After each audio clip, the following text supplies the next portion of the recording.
So Lou and I were part of a tandem read-along for Darkening Song by Delphine Seddon, and it follows 18-year-old record label intern Eva and 16-year-old singer Alora. Eva discovers Alora singing on a video that she sees online and realises that she's found something really special. Attempts to get her boss to take notice fail, and so Eva decides that she's going to do this herself, and she approaches Laura and says that she's going to be her manager, and even though she's got no experience. Her instincts are correct, and Alora shoots to fame, loved by everyone. As the pair navigate the world of fame, cracks start to appear, and the pair's youth and inexperience really starts to show through. And both of them start to realise that maybe this world is not all it's cracked up to be. Told from both Eva and Alora's points of view, it's divided into past and present. So the past chapters chart Alora and, by default, Eva's rise to fame and all that entails. The chapters from the present find Alora in an exclusive rehab facility for celebrities after an attempt to take her own life. Both timelines are a testament to the treatment of women in the music industry and the things they have to experience without comment to progress.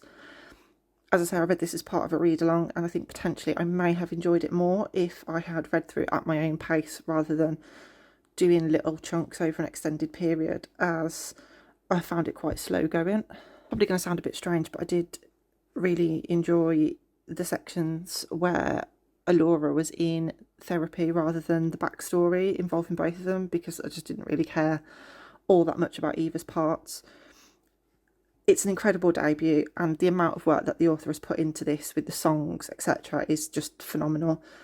Probably just not quite the right target audience for it. So Darkening Song follows two women in the music industry. We've got 16-year-old Alora and 18-year-old Eva. Eva is an intern at a record label, and she discovers Alora online. When no one else seems interested in this incredible new talent, Eva takes matters into her own hands. She offers to represent her as a manager, despite having no prior experience. And of course, Eva was right. Alora is something special and is quickly thrown into the spotlight and everything that comes with it. You know, the fame, the fortune, the parties, the paparazzi, and more anything, the power.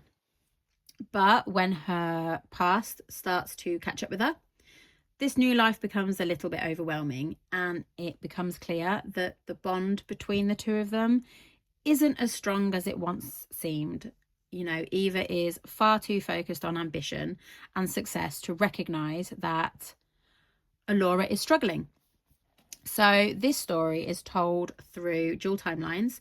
It interweaves the past and the present from both Eva and Alora's perspectives.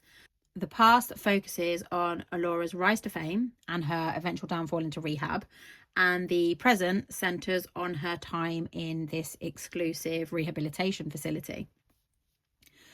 Whilst Darkening Song does explore themes of feminism, of friendship and betrayal, it truly highlights the treatment of women in the music industry and how their experiences can differ so greatly from men. That said, though, it does not excuse the characters' actions. They do make mistakes and they do wrong. Eva, in particular, I found hard to sympathise with. She's young and inexperienced and treated Alora more like this financial asset rather than a person. She definitely should have offered, more care and support beyond her role as a manager. And it's clear she does not really learn from her mistakes.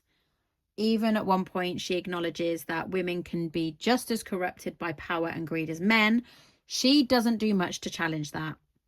And then Alora, on the other hand, is only 16 at the start. She's swept up in this whirlwind lifestyle with very little support. And it's no surprise she ends up on such a difficult path. Now, I've read quite a few books with a similar premise recently, and at times this felt like a continuation of those. Whilst the pacing is quite slow, interestingly, I did find that the rehab chapters were far more engaging than the backstory.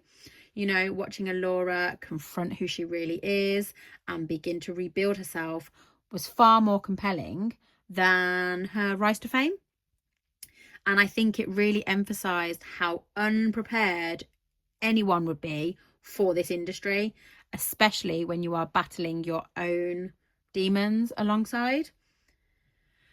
As for Eva and Alora's relationship, they had the potential for such a strong professional partnership and this close, almost sisterly bond. But being young, being inexperienced, and completely dazzled by success, ultimately, I think that world got the better of them. And in the end, it felt like that's what destroyed their relationship. The ending of this felt a little rushed and slightly overdone. It could have been handled way more simply and smoothly, and I think it took me out the story a little bit. However, being calmer and more peaceful in its resolution was welcome after everything that came before it.